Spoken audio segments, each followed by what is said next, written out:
Good morning. Welcome to First Unitarian Church. It's so glad to see all of you on this last day of 2023. Welcome especially to our friends who are joining us online. It's great to see you this morning. And welcome to our visitors. Thank you for observing the turn of the year with us, and I hope that you'll make it one of your New Year's resolutions to join us every week. It'd be great to see you. I have a few announcements as we get started. At the beginning of a new year, many of us like to think about how we can make positive changes in our lives and maybe even how we can give back to our communities and get more involved. Well, our church has a number of meaningful ways to do that starting in January. Our social justice team encourages you to help our homeless neighbors by supporting the work of the Street Tai Chi group, who leads people in Tai Chi practice 4 days a week downtown and makes and serves burritos to those who are exercising. You can also get involved in the work of the Second and Second Coalition, whom we support in providing overnight movie nights and hot dinners on the coldest winter nights down at First United Methodist Church. And we are also collecting food, diapers, and blankets for Crossroads Urban Center with our monthly canned food drive, which will be next Sunday, first Sunday of every month. So please don't forget to bring your donations next week. Our environmental ministry team has ways to support your resolution to do more to save the planet, including a book discussion group that meets on Zoom, preparing for this year's Great Salt Lake Vigil during the legislative session in January. And this week's Torch email has 8 ways that you can act now to get water back into the Great Salt Lake. There also may be a little slip of paper that you sat near or sat on that has a link to the website where you can see those 8 things you can do to start the year putting water back into the lake. And if your resolution is toward inner work, may I suggest a meeting that is happening with our meditation group. It's a class called Meditation for Life. It's led by Shirley Ray, who's led our meditation group for many, many years. There's a $50 registration fee, which benefits the church. So please see the Torch email or our website for more information about that. Lots of ways to get involved this spring in our church. For now, let us find ourselves here in this time, in this space, in this community. And we'll begin our worship with the lighting of the chalice. Today I light it with these words from the Reverend Howard Thurman. There is a fallow time for the spirit when the soil is barren because of sheer exhaustion. It may come at the end of a long, long period of strenuous effort. It may result from the plateau of tragedy that quietly wore away the growing edge of alertness until nothing was left but the exhausted roots of liveness. Perhaps too much anxiety, a too hard trying, a searching strain to do by oneself what can never be done that way, has made one's spirit seem like a water tap whose washer is worn out from too much pressure. But there may be the simplest possible explanation, the rhythmic ebb and flow of one's powers, simply this, and nothing more. Whatever may be the reasons, one has to deal with the fact, face it, then resolutely dig out dead roots, clear the ground, but don't forget to make a humus pit against the time when some young or feeble plants will need stimulation from past flowerings in your garden. Work out new designs by dreaming daring dreams and great and creative planning. The time is not wasted. The time of fallowness is a time of rest and restoration, of filling up and replenishing. It is the moment when the meaning of all things can be searched out, tracked down, and made to yield the secret of living. Thank God for the fallow time.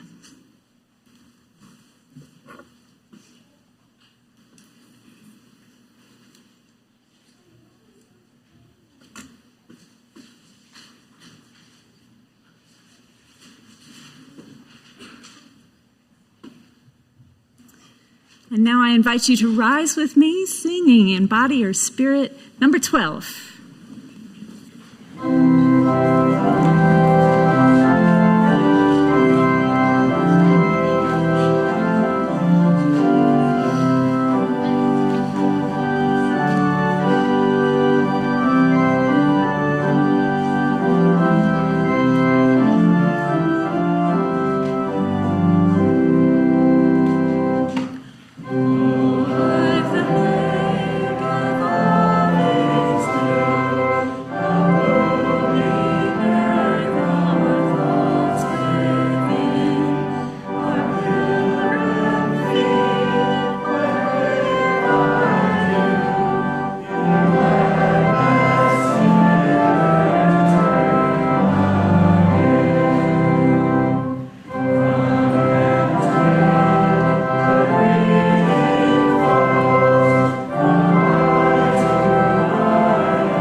On this last day of the year, I invite you to join me in a spirit of meditation or reflection as we seek a moment of rest together. Ours is a church of action, always has been. Yet one of my fondest hopes for it is that it may also be a place of rest, a place where it can be truly said, whatever you bring with you today, you can lay it down here and be loved and belong. We've just come through a very busy season, a season of joy for many, but certainly a season of stress for most. The stress of getting everything done, of encounters with family and all the layers of emotion, the stories that make us who we are, whether we want them to or not, the unspoken expectations and disappointments. That season is nearly over. Lay it all down. It's a time of year when many of us take a closer look at our finances. Even if we're doing well, it's a nervous time in our economy. But many of us are not doing well. There are worries we don't share with our friends, our kids, even our partners. There are worries that keep us up at night. Will we have enough? But worrying will not solve any problems. Just for a moment, lay these worries down.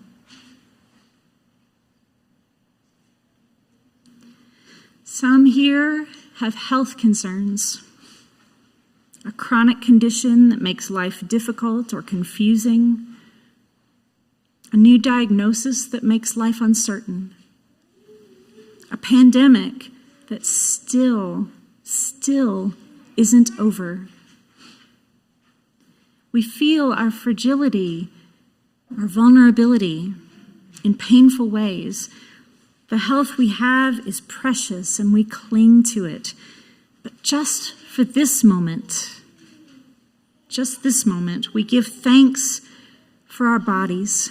Give thanks to our bodies for all the ways they serve and protect us, for the ways we enjoy life through our senses, and we lay our worries down.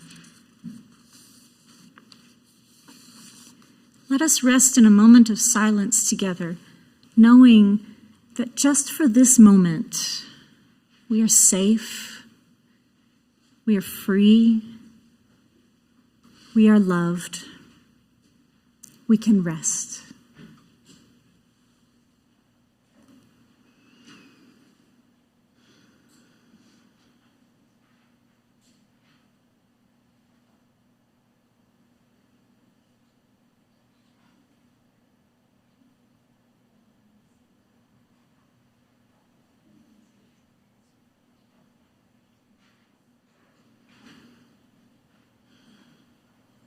We are safe, we are free, we are loved, we can rest. Amen.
Oh, we give thanks for this precious day,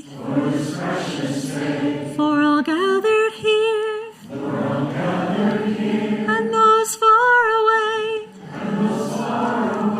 for this time we share, with love and care. Oh, we give thanks for this precious day. Each week we set aside time during our community time together to engage the practices of gratitude and generosity. Thanks for this wonderful place that we have to meet, this place that means so much to so many people, and it gives us a chance to give back as well.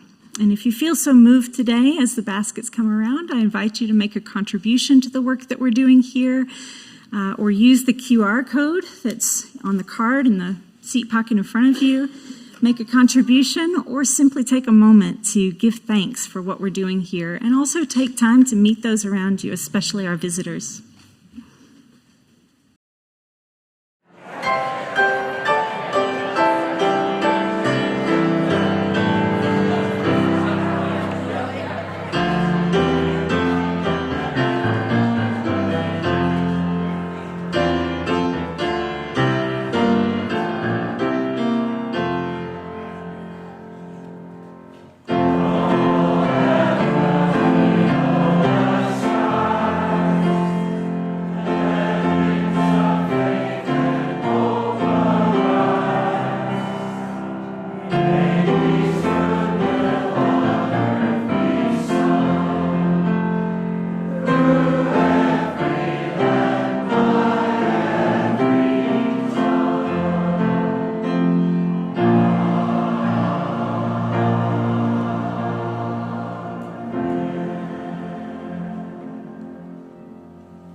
At our auction back in November, I bought a pair of concert tickets. And on Friday night, I had the opportunity to use those tickets to see a hip-hop DJ called Cut Chemist. Hip-hop, if you didn't know, is the music of my heart and the soundtrack of my youth. I've been listening since I was a kid, and this DJ played a set celebrating the 50th anniversary of the birth of hip-hop, starting with blues, gospel, and funk. The whole set was played on 45s. Now, if you are less than 50, then you don't know that 45s are the little records. They don't make much anymore. The cuts were deep. They're all original pressings, including historic records with the artists marked out on the label in Sharpies, harking back to the day when turntablists spinning house parties didn't want people to see whose record they were dropping. That's cool, okay? If you know, you know. That's really cool. And many of us associate hip-hop with youth culture. And so when you think of going to watch a hip-hop show, a 50-year-old DJ might not be the first person who comes to your mind, unless you're me. Because anyway, I'm not going to go there. But experts come in all shapes and sizes and ages. At one point in the set, he asked the crowd, "Do you love your life? Do you love your life?" And then he said, "I love my life. I love what I do. I'm so lucky to be able to do this every night. And I've been doing it for a long time." And you could tell this DJ was so skilled. His touch was so precise. He knew every record so well. There are few things I love more in this world than watching someone who really knows what they're doing nerd out. And this man really was nerding out. He knew how to make the music happen. It gave me an opportunity to reflect on how success comes to us. How we not only get to be good at what we do, but also maintain our love of what we do. How do you get to be a 50-year-old touring musician who can still shout over a microphone at a crowd of strangers that you love what you do? That's the dream, right? We spend over a third of our wild and precious lives at work. So we want the time to be spent doing something that we're good at and something that we enjoy, and hopefully something that benefits others and the world. Hard work and attention to developing our skills helps us be good at what we do and satisfied in doing it. But relentlessly working hard also leads to burnout. There's another essential part of work without which we cannot have a successful career or a successful life, and that is rest. Ours is a culture that idolizes the grind, encouraging us to be productive every moment of our lives. Our moral value is measured by our ability to work long, hard hours, and those who are not able to do so are labeled lazy or takers. As young people, we are encouraged to get ahead by arriving earlier than the boss and leaving later, to be seen as a striver and a climber. And the most lucrative careers can also be the most brutal and the least empathetic. Our political parties reward job creators and self-starters, while the helpers get by on sometimes poverty wages. People are expected to vacation somewhere expensive and exotic, spending precious time off running through airports or navigating busy cities or theme parks, and are expected to keep up with emails and reports even on vacation. We come back from travel feeling resentful and exhausted and in need of another vacation. It can be hard to remember that we are not our work. We are human beings. Our purpose is to love and to be loved, and to create a world in which everyone can thrive. Rest is not simply another task to make us more productive. When thriving for ourselves and others becomes just another checkbox on another already too long to-do list, we can see that all people need rest. We need more than weekends, more than even vacations. We need longer periods of rest as well. Time to think, time to feel all the feelings we've shut up in closets for a more convenient season. Time to remember who we really are. The concept of sabbatical comes, as you might know, from the Jewish tradition. It is related to the idea of Sabbath, the weekly day of rest. Ancient biblical law called for the land to rest in the seventh year, for the laborers and landowners to refrain from working the land at all in that year. It put the laborer in solidarity with the land itself, a nod to the religious idea that both humans and land belong to God. Neither land nor farmer can be infinitely productive. Both need rest. Not just water breaks, not even a weekend. Both land and human need complete rest. When land is allowed to fallow, the soil benefits. Rest for the land increases the availability of nutrients, especially nitrogen, and soil water storage capacity.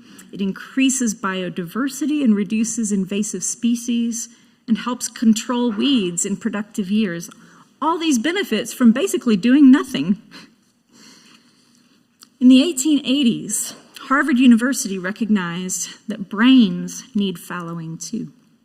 Constant thinking, reading, writing, teaching drains the soil of the intellect. So it began giving professors sabbatical leave, time to renew their minds through freedom. Incidentally, there's a tangential connection to our church here. The president of Harvard, who first instituted the practice of sabbatical leave, was Charles Eliot, the father of Samuel Eliot, who established this church. Since Harvard was the earliest institution training Unitarian ministers in the United States, it's no surprise that the practice of sabbatical leave was extended to clergy, especially since clergy often held the role of educators and public thinkers for small communities in early America. Nowadays, it's still common for clergy and academics to take sabbatical leave, and it's usually written into our contracts. However, more and more businesses and even nonprofits are recognizing the value of offering their employees extended leave. One of the occupational hazards, as many of you know, of being in the helping professions is that many of us feel called to the work. In ministry, it's explicitly described as a calling, but other helpers, such as medical professionals, therapists, social workers, teachers, and even some lawyers, think of their work as a calling. The emotional toil of helping, as well as the limits on professional advancement opportunities, induce burnout at a much faster and higher rate than other types of professions. The time is right for me to take a sabbatical. We've been through a lot together in these past 6 years.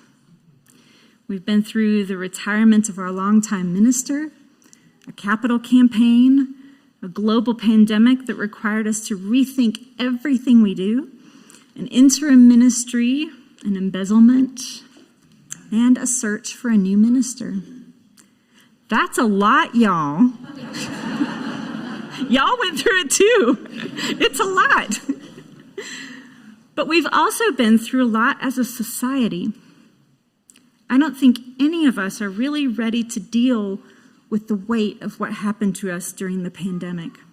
As an example, just close your eyes for a second and take yourself back to the spring of 2020.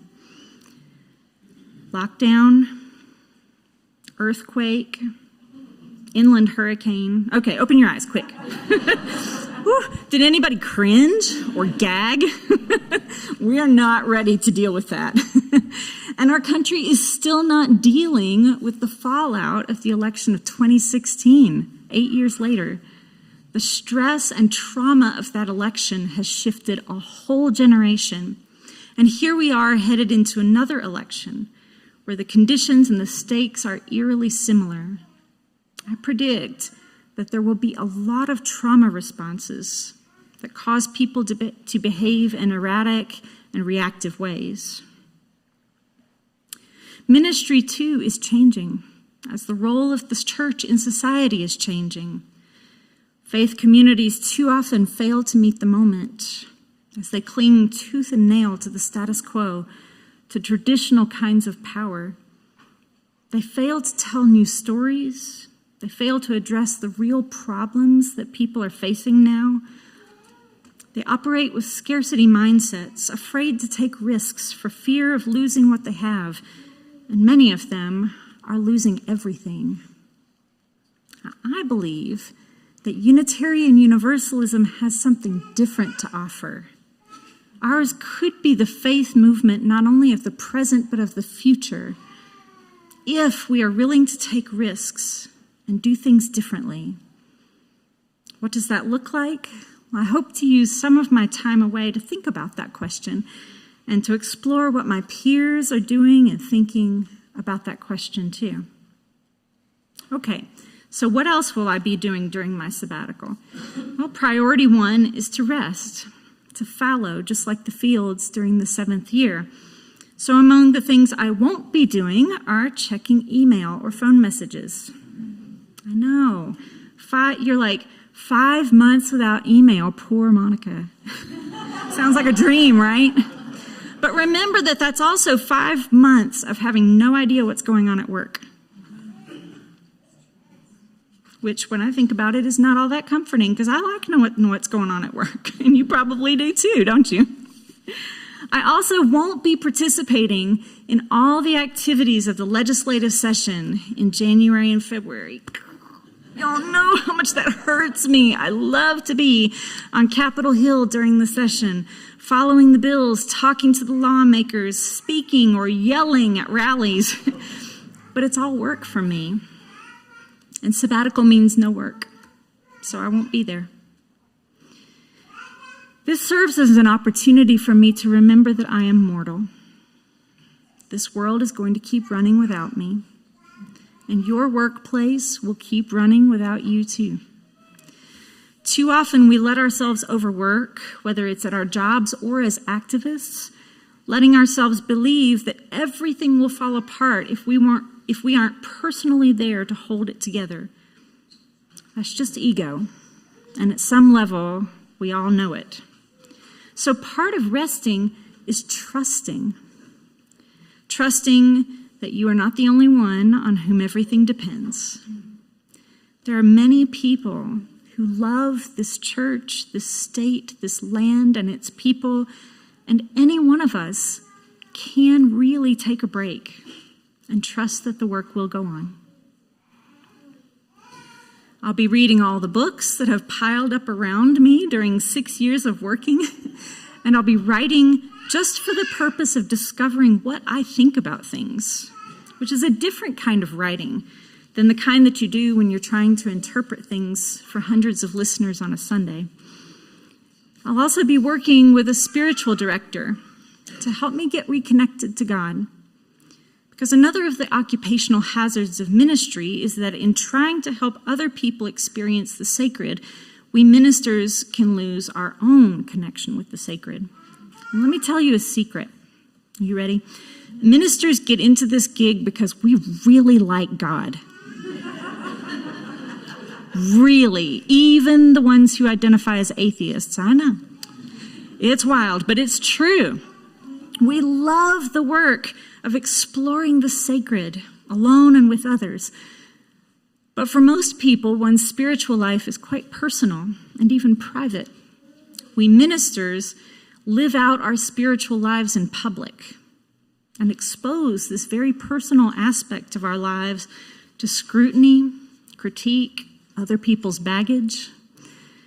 It takes time to get regrounded in what we believe and what matters to us as individuals with spiritual lives. Finally, one of the greatest gifts of the sabbatical is the opportunity to travel, especially if the travel can be a pilgrimage. Now, I have a teenager. I'm not going anywhere for 5 months. He's in high school. I want to spend every minute that I can with him. But I am going on a pilgrimage. Pilgrimage, travel for the purpose of spiritual growth, is an essential part of a spiritual life, and for many people is a once-in-a-lifetime opportunity.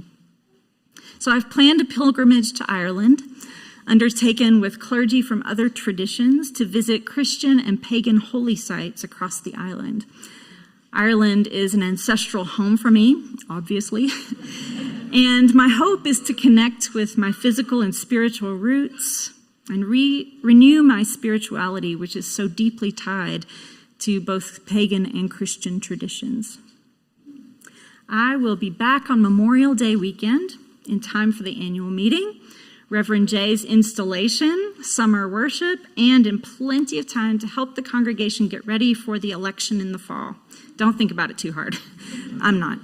And if all goes well, I will come back restored, renewed, full of ideas, and ready to get back in there. What can you do while I'm gone? The most important thing you can do is support Reverend Jay and the staff. A staff member being away inevitably means that the other staff will pick up some of the slack, but one minister simply cannot do the work of two.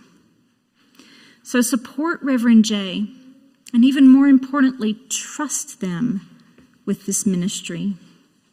They are a good minister, and they love you. They are a good minister, and they love you.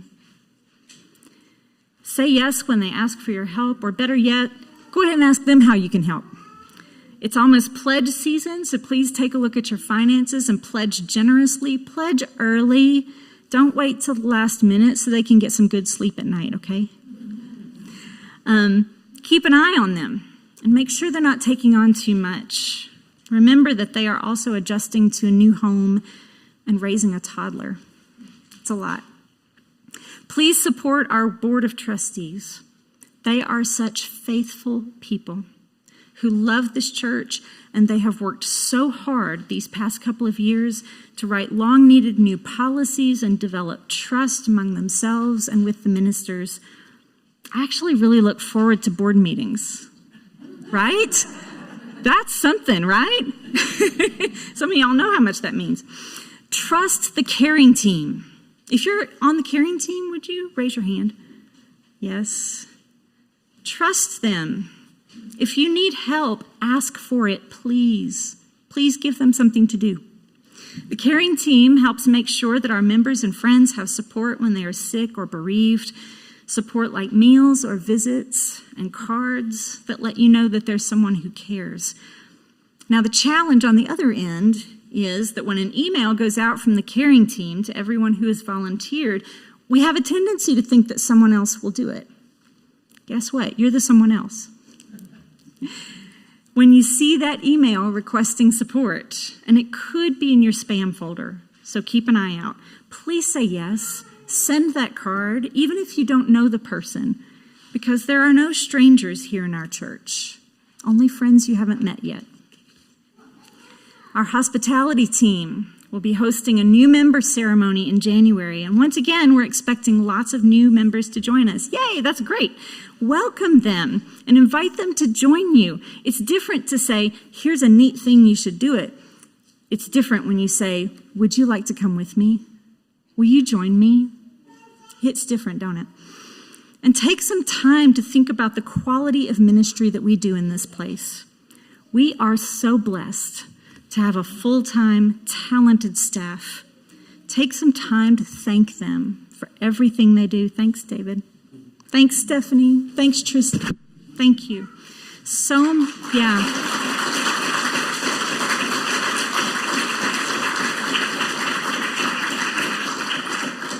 much of their work is invisible, and they need to hear that it matters to you. This time of year, as we say goodbye to the old year and hello to a new one, it's common for people to think about change. What parts of our lives are unsatisfying and how we'd like to do things differently. What about you? Do you love your life? Would you shout it over a microphone at a crowd? Are you getting enough rest? When's the last time you had time to really think about your life? Are you getting out of it what you hope for? Maybe it's seeing the date change, or maybe it's just having made it through a very busy season, or having a moment to catch our breath that moves us to consider our perspective. For me, I think the short hours of daylight have something to do with it too, though I can't put my finger on what it is. Maybe it's a feeling of needing to burrow or hibernate. I don't know. And of course, many of us do have time off during the holidays, which gives us a natural place to pause. Maybe you can't take a full sabbatical. It's still an incredible privilege to be able to take extended time away from work to rest and restore yourself. But there are ways to get a little bit of sabbatical with some creativity and advanced planning. And if you can manage it, I encourage you to do it. Maybe it's just one day off with your phone turned off, the kids with some trusted adults, time to sip your coffee, stare out the window, journal mindfully about what you want to do next with your life. Maybe for your next vacation week, you don't go anywhere or make any plans. Maybe you rent a nice hotel room right here in town, or borrow a friend's cabin or guest room and just read or nap all day. Even if you're retired, consider whether your days are filled with activity and obligations, and whether you're getting enough time to be yourself. Or consider adopting a practice of Sabbath, one day each week upon which no work will be done. At every stage of life, we need time and space to just experience being human. During this sabbatical, I invite the Spirit of life to restore me and renew my call to ministry so that I may come back this summer recommitted to the work I love so much. I love my life, and I love what I do. Thank you for giving me that opportunity, and I wish the same for you. Our closing hymn is one of my favorites, yours too, 123.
Please be seated.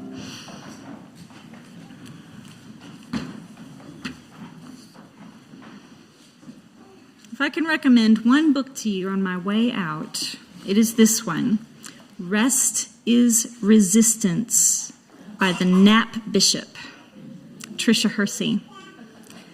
Hersey is a Black woman who was a burned-out seminary student and had a revelation about the power of napping to tear down systems of colonial and capitalist oppression. It is a truly inspirational book, and if you're feeling burned out, this book will give you a little bit of fighting spirit to reclaim yourself. So I leave you today with some questions that Hersey asks in her book, which you might ask yourself as you begin this new year. One day, I hope we can all deprogram from the lie that rest, silence, and pausing is a luxury and privilege. It is not. The systems manipulated you to believe it is true. We have replaced our inherent self-esteem with toxic productivity. When we finally realize that a long checklist of to-dos will not replace a deep understanding of our enoughness, we will start the unlearning and unraveling process. You don't always have to be creating, doing, and contributing to the world. Your birth grants you rest and leisure. What does intentional rest and care look like to you?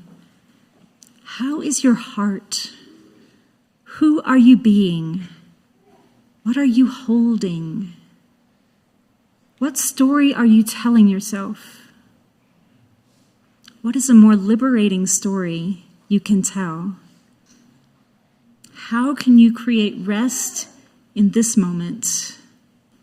Are you ready to change?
Thank you, David. Thank you, everyone, for being here, especially our visitors. Thank you for coming. Thanks for bringing your wonderful kids with you. It's so exciting to see. I'd love to hear during coffee hour if you had a sabbatical and what made a difference for you. And I'd love to hear what you're reading right now or what you've read that made a difference. And if I see you at the grocery store, I promise not to hide behind the cantaloupes or something. I will say hello. It's not that. Let's not make it weird, okay? Anyway, I wish to all of you a wonderful 2024. May everything you wish for come true. And I'll see you in the summer.